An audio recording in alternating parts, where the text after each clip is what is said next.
Mulériro. Pour ce faire, la première expérience a été tentée au territoire de Luisa, au Kasaï occidental, où un support écrit, mieux un journal papier, sera lancé. Une façon pour cette ONGD de briser l'isolement informationnel dont souffrait la population. Par la suite, le faible tirage de ce journal ne permettant pas à tout le monde d'accéder à l'information, l'idée d'installer une station de radiodiffusion naquit.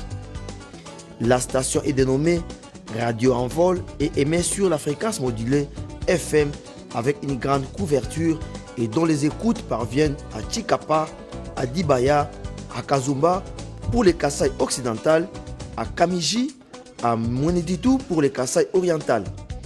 Au Katanga, les territoires de Kapanga et Kamina sont aussi arrosés par la radio en vol émettant à partir de Luisa.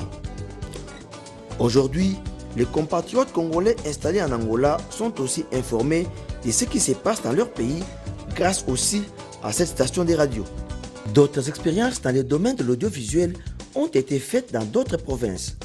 C'est le cas de la radio Mpoto Pela implantée à Nyoki dans les territoires de Koutou, district de Maïndombe, grâce à la contribution de Job Antoine Massamba, un cadre de l'envol. Tout est parti du contact que j'ai pris avec l'honorable Sissanga.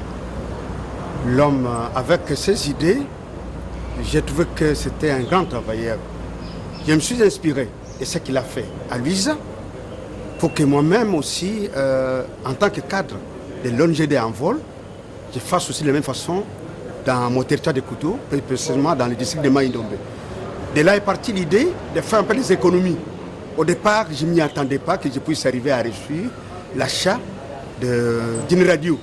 Mais finalement, au bout de 3 mois, 4 mois,